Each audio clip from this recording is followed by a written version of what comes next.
Good morning everyone. কালকে আমরা বেরিয়েছিলাম। কালকে চড়া তীব্র যেরকম ভাবে বলো সেই রকম লেভেলের রোদ ছিল। পায়ের তলাটা না আজকে আমার লাল হয়ে গেছে পুরো, মানে আমি নিজেও আশা করিনি যে এতটা লাল হয়ে যাবে। দুটো পায়ের তলায় পুরো একদম লাল লাল হয়ে গেছে। বীভৎস গরম ছিল। লাস্ট ব্লগ তো তোমরা দেখেছোই, তো পা রাখতে পারছিলাম না রীতিমতন। আমরা সবাই দৌড়চ্ছিলাম, কিন্তু খুব মজা হয়েছে। আর আজকে একটু শুধু দেখো, আমি কিছু বলবো না, শুধু তোমরাই দেখো। এই হচ্ছে আজকের ওয়েদার, এক ফোঁটা রোদ নেই। আজকে সকালটাই হয়েছে শ্যামাসঙ্গীত দিয়ে, মনটাই ভালো হয়ে যায় মায়ের গান শুনলে। তবে হ্যাঁ, আমি ওখানে বেশিক্ষণ রাখতে পারলাম না, তার কারণ এটাই যে কপিরাইট চলে আসবে, যার কারণে আমি তাড়াতাড়ি করে জানলাটা বন্ধ করে দিয়েছি। দরজাও ইভেন বন্ধ করেই তোমাদের সাথে কথা বলছি, শুধু এই কপিরাইট প্রবলেমের জন্য। কিন্তু সকাল সকাল উঠে ভোলানাথের গান বলো, মায়ের গান বলো, যে কোনো ঠাকুরের গান শুনলেই না মনটাই যেন অন্যরকম হয়ে যায়। এবার সকালটাই একদম অন্যরকম ভাবে শুরু হয়। তো যাই হোক, আজকের এই ওয়েদারটা কালকে পেলে আমরা ভীষণ খুশি হতাম। পুচকু তো একদম ঘেমে নেই, স্নান করে গেছিল, মানে ওকে দেখে আমাদের বেশি কষ্ট হচ্ছিল। আমরা বড়রা তো সবটা সহ্য করে নিতে পারি, কিন্তু ও একদম এখান থেকে পড়ছে, চুলগুলো সেপটে গেছে, মানে একটা বিভৎস অবস্থা। তার মধ্যে বাবা ছাতা নিয়েই ওকে সারাক্ষণ রেখেছিল। আমরা লাইনে দাঁড়িয়ে তো পুরো ঝলসাচ্ছিলাম। বাবা তখনও সোনাইকে নিয়ে ভেতরেই দাঁড়িয়েছিল, তাও ভেতরে দাঁড়ালেও তার তো কম না। খুব খুব খুব মজা করেছি। তবে এই ওয়েদারটা কালকে পেলে আরেকটু বেশি মজা হয়তো করতে পারতাম। উঠেই সবার আগে বিছানা গুছিয়ে নিয়েছি, বিছানাপত্র গোছানো কমপ্লিট। বই এনেছি প্লাস্টিকে, ইয়ে পড়বে কি করবে না কেন? এই নি ক নম্বর মাম্মা? এখানে অ্যানিমেল গুলো বড় বড় রয়েছে মাম্মা, ফ্রুটস গুলোও বড় বড় রয়েছে, তুমি দেখে বুঝতে পারবে। ছোট্ট বল। আচ্ছা, আর এটা তোমার জন্য কি নিয়ে এসেছি? বই দুটো খুব ভালো হয়েছে। এই নিয়েও 3 নম্বর 4 নম্বর, এটা 4 5, বাকি আগে 3টা ছিঁড়ে ফেলেছে। এটা তো আমাদের সবার প্রিয় ছানা মাখা। গুড়েরটা এই সময় পাওয়া যায়। এটা তেলাপিয়া মাছ না? এটা কি মাছ আমি সত্যিই চিনতে পারছি না।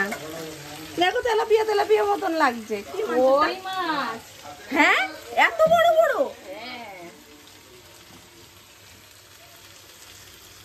তেলাপিয়া সন্দেহ আমার হচ্ছিল, কারণ তেলাপিয়া মাছের ওপরটা এরকম। আমি তো মাছ চিনি না, আমি সবসময় বলি আমি মাছ চিনি না, কিন্তু কই মাছ এত বড় সেটাও আমি ভাবতে পারিনি। সত্যি সত্যি কই মাছ তো আরেকটু সাইজে ছোট হয়, বিশাল সাইজ। ওই জন্য সোনামা বললে আমাকে, সোনামা বলছে এটা জ্যান্ত থাকতো, মানে যখন এনেছিল তখন যদি তুলতে তখন আরো সুন্দর লাগতো।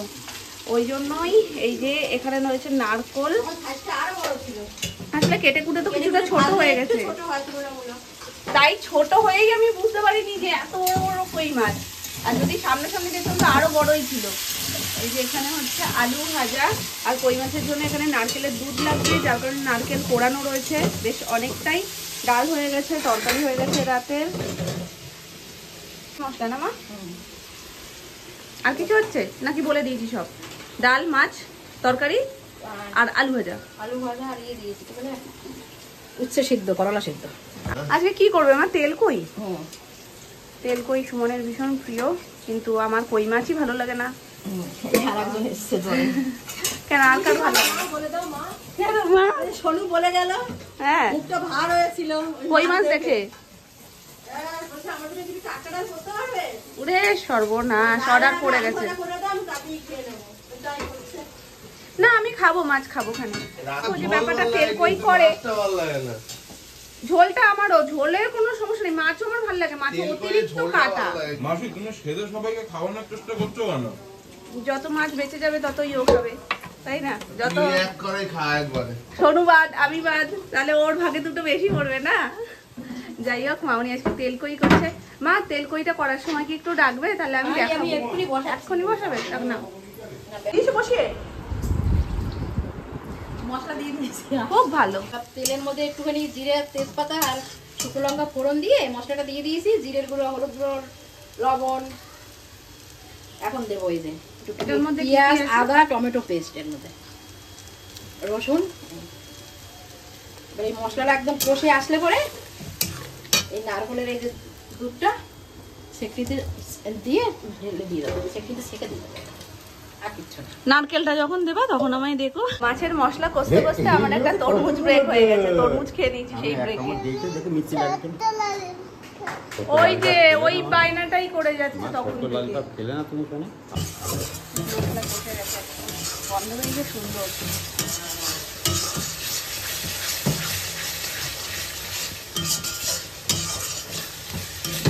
ছোট কর্তার আবদারে এই যে ডাল সিদ্ধ বসে গেছে, হয়েও গেছে ডাল সিদ্ধ, হাওয়া সরে গেছে। এখন ডালটা ধনে পাতা দিব না মা, ধনে পাতা দিয়ে একটু ঘন ঘন করে ডাল হবে। একটু কষ্ট করে খেতে শিখতে হয়, বুঝলে তো, একটু কষ্ট করে খেতে। এই তোমার দাড়ি পেকে গেছে, এই দেখো এখানে সাদা সাদা দাড়ি, এখানে সাদা সাদা দাড়ি। মা দেখো শোনো, বুড়ো হয়ে গেছে। ঝাঁজটা বেরিয়ে গেছে মশলা।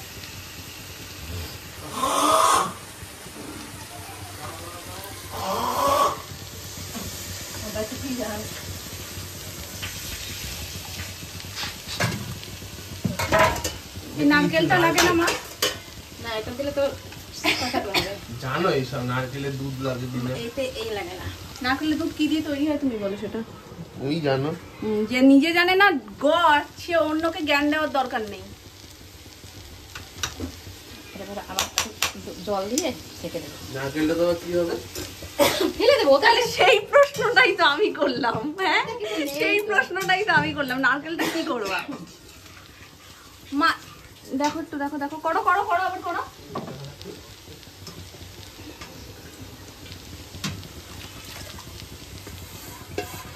ছোট্ট বাচ্চার জন্য এই পেঁয়াজ দিয়ে আলু ভাজা হয়েছে। ওলে বাচ্চা, ওলে বাচ্চা, ছোট বাচ্চা পেঁয়াজ দিয়ে আলু ভাজা। সত্যি সত্যি আমি বিশ্বাস করতে পারিনি ও এত বড় সাইজের ইয়ে। ওই জন্য যে মামুনের রিয়াকশনটা কিন্তু সেই ছিল তেলাপিয়া মাছ বলায়। আছো তুমি ভাই, আমার দলেই আছো, আমি আর তুমি সেম পজিশনেই দাঁড়িয়ে আছি। এরকম মাছ ধনেপাতা, গরম মশলা, ধনেপাতা দেবে না? খেয়ে নাও, সবার হয়ে গেছে খাওয়া।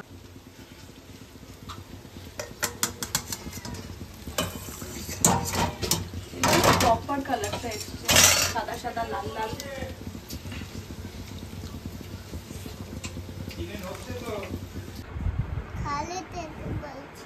তুমি উত্তর দিয়ে দাও। তুমি টেপি, তোমার নাম টেপি। আমি টেপি। খেয়ে নিয়েছে সোনুকে, সোনুকে খেয়ে নাও তো, সোনুকে খেয়ে নাও, খেয়ে নাও। কি সুন্দর ধনেপাতা দিয়ে ডালও হয়ে গেছে আর তেল কইও রেডি। হেভি কালার হয়েছে, দারুণ গন্ধ বেরোচ্ছে। কি করছো তুমি? হ্যাঁ পরবো, দাও আমাকে পরিয়ে দাও। ও মা, কতগুলো আংটি পরেছো, সব আঙুলে পরেছো তো, কি সুন্দর লাগছে। আমার একটা পরিয়ে দাও। দাদু ভাইকে বলো পরিয়ে দেবে, ঠিক আছে। চলে এসো, আংটিটা পরে তাড়াতাড়ি করে আমার কাছে চলে এসো, তোমার হাত থেকে একটা আংটি খুলে নেব।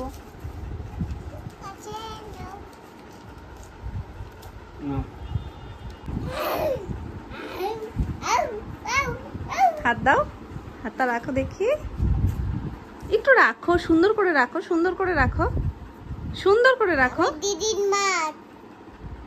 তুমি দিদির মা? ঠিক আছে, আমরা ওই ঘরে গিয়ে আবার সুন্দর করে আংটিটা পরবো। দেখি এই 4টে আঙুলের আংটিটা আগে দেখে নিই। হেভি মিত্তি। দাদু দাদু মাম্মাকে আংটি পরাই দেবে। লোভনীয় দুটো জিনিস একসাথে, এটা তো আমি ফার্স্ট দেখিনি, হঠাৎ এসে বলছে কি টেবিলের এখানে আসো। আমি আসার সাথে সাথে ফুচকাটাই চোখে দেখেছি, যেটা আমরা ভালো খাই। ফুচকা এনেছো, বলছে তুমি টেবিলে আর কিছু দেখতে পাচ্ছ না? তারপর আমার সাইডে এটাই চোখ যায়, এটা তো তার থেকেও বেশি প্রিয়। কে ফোন করেছে দেখো তো, কি এনেছো কেএফসি থেকে?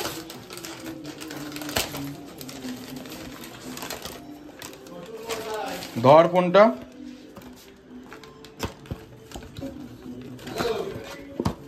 চিকেন উইংস মনে হয় না এটা? চিকেন স্ট্রিপ ঠিক আছে, তাহলে বেরিয়ে গেছে। ঠিক আছে। আর এটার মধ্যে চিকেন পপকর্ন।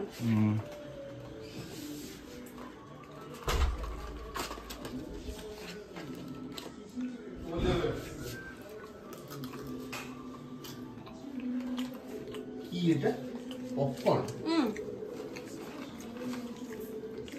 ওটা ওদেরকেও একটু দিয়ে দাও, একটা একটা করে। চলো ফুচকা এগুলো সব সবার জন্য বেড়ে নি। ক্যামেরা কোথায় যাচ্ছে ভগবান জানে, মুখ কেটে যাচ্ছে না মাথা উড়ে যাচ্ছে। দাদান কি কি করেছে? আমার জামা নোংরা করে দিয়েছে। আর কি করেছে? বামকে চিলেকানায় পাঠিয়ে দিয়েছে। বোমকে চিড়িয়াখানায় পাঠিয়ে দিয়েছে হ্যাঁ দাদান। হ্যাঁ আর কি করেছে? উম্মা দিছে। উম্মা দিয়েছে কোথায়? এখানে। ওখানে উম্মা দিয়েছে? আমি যে দেখলাম তোমার হাতে দিল। কোথায় দিয়েছে? এইখানে? হুম আর কি করেছে? জামাতে নোংরা করে দিয়েছে। সে তো শুনেছি জামাটা নোংরা করে দিয়েছে। তুমি কি বলছিলে তোমাকে খামচে দিয়েছে? হ্যাঁ গার্ডারের প্যাকেটটা নিয়ে যাও। জলকা কিনা দেখিস। তোমাকে খামচে দিয়েছে দাদান? হ্যাঁ কখন খামচালু? ও বাবা আশীর্বাদ হচ্ছে, ভালো করে করে দাও আশীর্বাদ। হাতের অবস্থা দেখো, এটা কিনে পাইপ পড়েছে। যত পাকামি আছে সবই শান্তি করে। এই নাচে কি?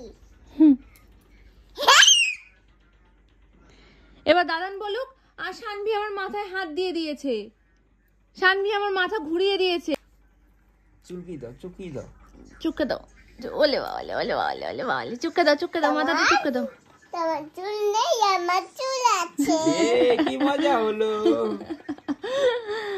তা তোমারটা একটু দিয়ে দাও দাদানকে, তোমার মাথা দিয়ে এরম নিয়ে এরম দিয়ে দাও। দিয়ে দাও। এই তো দাদানের মাথায় চুল উঠছে। বেশি করে দাও না, একটু বেশি। সে জানো দেখো ছোট ছোট চারা গাছ পুচ্ছে। আমার চুল আছে দেখো, তাহলে কতটা আছে। কি সুন্দর তাই না? শানভি দিয়েছে, দাদানের চুল আছে, কতটা চুল উঠে গেছে। দাদানের মাথায় একটা হাম্পু দিয়ে দাও, দিয়ে দাও। উম্মা উম্মা দিয়ে দাও একটা, উম্মা দিয়ে দাও। তোমার দিয়েছি। দাও আর একটা দাও। ভালো করে দাও। ও দাদানের ঘুমটা খুব ভালো হবে আজকে। কি করেছে? দাদা আমার হাত কি করে? চিরুনি দিয়ে খামচে দিয়েছে।